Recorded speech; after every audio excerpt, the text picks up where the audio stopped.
বন্ধুরা, একটা রক্তচোষা দানব যে তার সুন্দরী ডাইনি বউদের নিয়ে গ্রামে আক্রমণ করত এবং ডিম পেড়ে জন্ম দিত নতুন পিশাচদের। আর বন্ধুরা, শেষমেশ এই দানবের সাথে কি হয়েছিল, তাকে কি কেউ বন্দি করতে পেরেছিল? বন্ধুরা, আমি বলছিলাম ভ্যান হেলসিং মুভির কথা।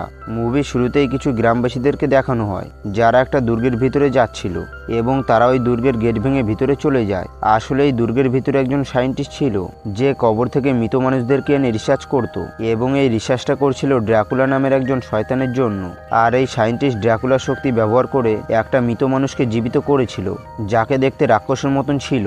আর এই রাক্ষসের ভিতরে অনেক শক্তি ছিল, কিন্তু তখন সায়েন্টিস্ট বুঝতে পারে ড্রাকুলা শক্তিটাকে সাধারণ মানুষের ক্ষতি করার জন্য ব্যবহার করবে, তাই সে ড্রাকুলার উপর আক্রমণ করে দেয়। কিন্তু ড্রাকুলা ছিল একজন শয়তান, যার কারণে তলোয়ার তার পেটের এপার ওপর হয়ে যায়, কিন্তু ড্রাকুলার কোনো কিছুই হয় না।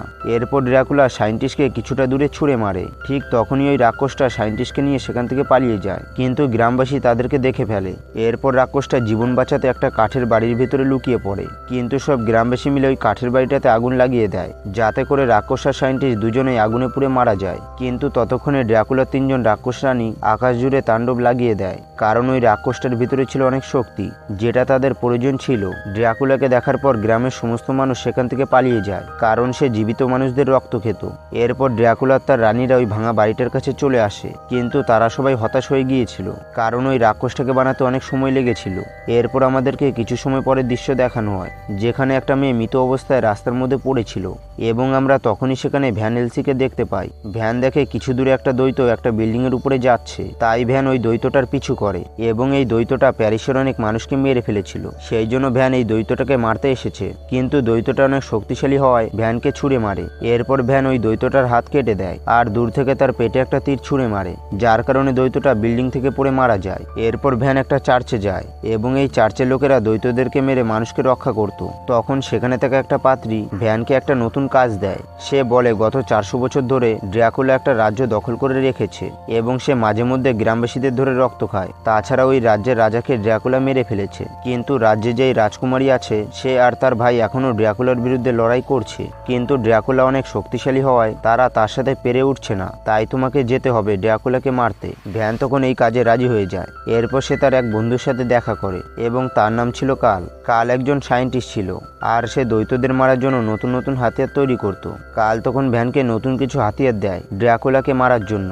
অন্যদিকে আমরা রাজকুমারকে দেখতে পাই এবং সে জঙ্গলের ভিতরে জাল পেতেছে একটা পিশাচকে ধরার জন্য, কিন্তু এই পিশাচটা জাল ভেঙে বাইরে বেরিয়ে আসে এবং তাকে গুলি করলে কোনো কিছুই হয় না, তাকে শুধুমাত্র রূপোর গুলি দিয়ে মারা সম্ভব। এরপর ওই পিশাচ অ্যানার পিছনে লাগে, কিন্তু তাকে কিছু করার আগে তার ভাই সেখানে চলে আসে, কিন্তু এই পিশাচটা তার ভাইকে ধরে ফেলে, যার কারণে তারা দুজন নিচে পড়ে যায়। অ্যানা তখন তার ভাইকে মরে যেতে দেখে অনেক দুঃখ পায়। অন্যদিকে ভ্যান আর কাল ওই গ্রামে এসে পৌঁছয়, আর এটা সেই গ্রাম ছিল যেখানে ড্রাকুলা হামলা করত। কিন্তু এই গ্রামের লোকজন ভ্যানকে দেখে অতটা পছন্দ করে না, তাই গ্রামবাসী তাদেরকে তাড়িয়ে দিতে চায়। ঠিক তখনই ওই গ্রামে ড্রাকুলার 3জন রাক্ষসী রানী হামলা করে। তখন এক রাক্ষসী রাজকুমারী অ্যানাকে নিয়ে যাচ্ছিল, কারণ অ্যানা তাদের সঙ্গে অনেকদিন ধরে লড়াই করছিল, কিন্তু ভ্যান তার কাছে থাকা হাতিয়ার দিয়ে ওই রাক্ষসীকে ঘায়েল করে দেয়। কিন্তু এর কারণে রাক্ষসীগুলো আরো বেশি করে রেগে যায়, তাই তারা ভ্যানকে মারার জন্য তার দিকে এগিয়ে আসে। কিন্তু তখনই ভ্যান তার ওই তীরটা পবিত্র জলে ডুবিয়ে একটা রাক্ষসীর দিকে ছুঁড়ে মারে, যার কারণে ওই রাক্ষসীর শরীর গলে যায়। তখন এটা দেখে বাকি রাক্ষসী দুটো সেখান থেকে পালিয়ে যায়। এরপরে অ্যানা ঠিক করে সে একাই ড্রাকুলার সাথে যুদ্ধ করতে যাবে, কিন্তু ভ্যান তাকে অজ্ঞান করে দেয়, কারণ অ্যানা একা একা ড্রাকুলার সাথে যুদ্ধ করতে পারবে না। এরপর সেদিন রাতে অ্যানা দেখতে পায় রাজপ্রাসাদে একটা পিশাচ এসেছে। তখন ওই পিশাচটা তার উপর হামলা করে দেয়, কিন্তু চাঁদের আলো সরে গেলে ওই পিশাচটা একটা মানুষ হয়ে যায়। এরপর অ্যানা দেখতে পায় সেটা হলো তার ভাই। আসলে অ্যানার ভাই যেই পিশাচটাকে গুলি করেছিল সেই পিশাচটা তার ভাইকে কামড়ে দিয়েছিল, আর এই পিশাচটা যাকেই কামড়ায় তারা পিশাচ হয়ে যায়। তাই অ্যানা বুঝতে পারে তার ভাইকে ড্রাকুলা তার বশে করে নিয়েছে। তার ভাই তখন বলে ড্রাকুলা জানে সে কিভাবে আগের মতন হতে পারবে, কিন্তু এরপর আবারও চাঁদের আলো বেরোয়, তাই সে আবারও পিশাচ হয়ে যায়। তখন ভ্যানও সেখানে চলে আসে আর তাকে গুলি করতে থাকে, যার কারণে পিশাচটা সেখান থেকে পালিয়ে যায়। এরপর অ্যানা ভ্যানকে পুরো ঘটনাটা বলে, তাই তারা দুজন মিলে ওই রাতের বেলায় ড্রাকুলার আড্ডার দিকে বেরিয়ে পড়ে, আর তারা লুকিয়ে লুকিয়ে ড্রাকুলার প্রাসাদে ঢোকে এবং সেখানে গিয়ে তারা ড্রাকুলার সব গোপন রহস্য জেনে যায়। সেখানে তারা দেখতে পায় হাজার হাজার ডিম রয়েছে, আর এই ডিমগুলো দিয়ে ড্রাকুলা নতুন বাচ্চার জন্ম দেয়, যাতে করে সেই পৃথিবীতে রাজত্ব করতে পারবে। কিন্তু এই ডিমের ভেতর থেকে বাচ্চা তৈরি করার জন্য তার অনেক শক্তির দরকার ছিল। আর বন্ধুরা, মুভির শুরুতেই আমরা যে সায়েন্টিস্টকে দেখেছিলাম সে এই প্রক্রিয়াটা তৈরি করেছিল। এরপর তারা অ্যানার ভাইয়ের শরীরের মধ্যে থাকা এনার্জি ওই ডিমগুলোর ভিতরে দিয়ে দেয় এবং কিছুক্ষণের মধ্যেই ওই ডিমগুলোর ভেতর থেকে হাজার হাজার বাচ্চা বের হয়। আর এই বাচ্চাগুলো ছিল রক্তচোষা পিশাচ। এরপর ওই রানী দুটো বাচ্চাগুলোকে নিয়ে গ্রামের দিকে যায় যাতে করে তারা এই বাচ্চাগুলোকে রক্ত খাওয়াতে পারে এবং তারা সেখানে গিয়ে গ্রামবাসীদের রক্ত খেতে থাকে। তখন ভ্যান কিছু বাচ্চাকে মেরে ফেলে।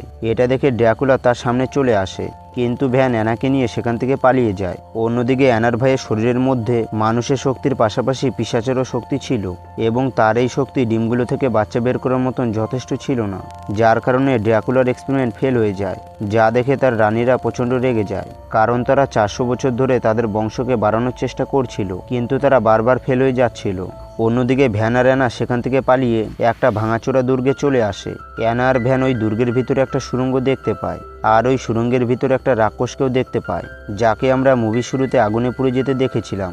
রাক্ষসটা বলে, তোমরা আমাকে মেরে ফেলো, না হলে ড্র্যাকুলা যদি জানতে পারে আমি বেঁচে আছি তাহলে আমাকে ধরে নিয়ে যাবে আর আমাকে দিয়ে ডিমের ভেতর থেকে সমস্ত বাচ্চা বের করে নেবে, কারণ আমার মধ্যে সেই শক্তি আছে যাতে করে ড্র্যাকুলার বাচ্চাগুলোকে বাঁচিয়ে রাখা যাবে। কিন্তু তাদের এই কথাগুলো অ্যানার ভাই শুনে নেয় এবং যেহেতু সে ড্র্যাকুলার বসে আছে তাই সে ড্র্যাকুলাকে সবকিছু বলে দেয়। অন্যদিকে অ্যানা ওই রাক্ষসটাকে মারতে যায়, কারণ রাক্ষসটাকে মেরে ফেললে ড্র্যাকুলা তার বাচ্চা জন্ম দিতে পারবে না। কিন্তু ভ্যান তাকে বারণ করে। ভ্যান বলে, আমি রাক্ষসটাকে আমার সঙ্গে রোমে নিয়ে যাব যাতে করে ড্র্যাকুলা একে খুঁজে পাবে না। এরপর তারা রাক্ষসটাকে অজ্ঞান করে দেয় আর একটা ঘোড়ার গাড়িতে করে রোমে নিয়ে যেতে শুরু করে। কিন্তু কিছুক্ষণ পরেই দেখা যায় রাক্ষসটাকে নেবার জন্য রানী দুটো চলে এসেছে এবং রানী দুটো তাদের উপর হামলা করে দেয়, যার কারণে তাদের গাড়িটা নিচে পড়ে যাচ্ছিল।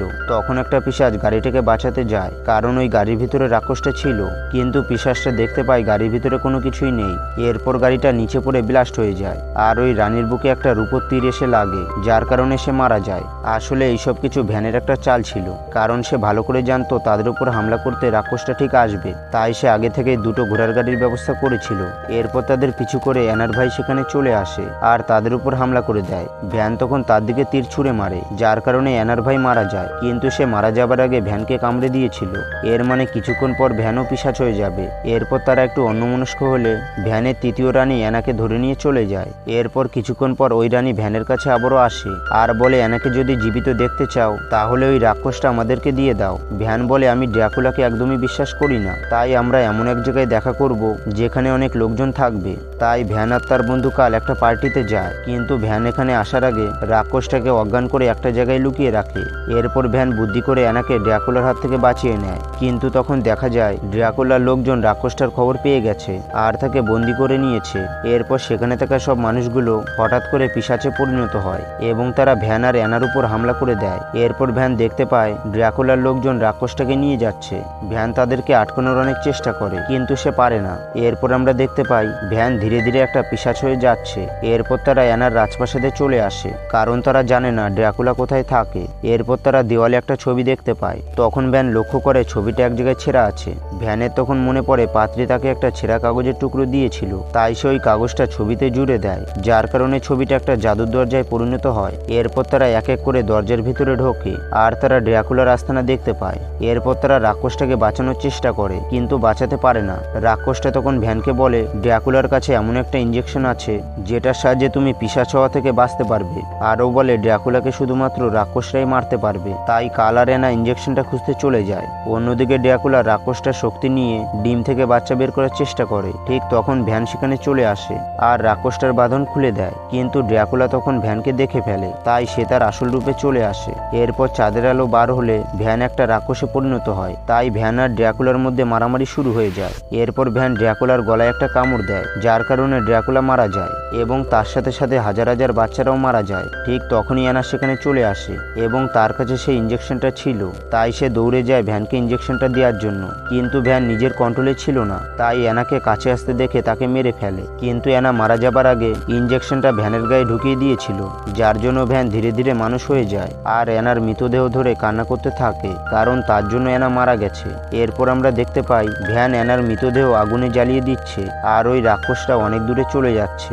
আর বন্ধুরা এর সাথে সাথেই মুভিটা শেষ হয়ে যায়। তো বন্ধুরা তোমাদের এই মুভির গল্পটা কেমন লেগেছে সেটা কমেন্ট বক্সে অবশ্যই বলে যাবে। আর ভিডিওটা যদি একটু ভালো লেগে থাকে তাহলে একটি লাইক দিয়ে চ্যানেলটিকে অবশ্যই সাবস্ক্রাইব করে রাখবে। তো বন্ধুরা আবারও দেখা হবে নতুন একটা মুভির এক্সপ্লেন ভিডিও নিয়ে।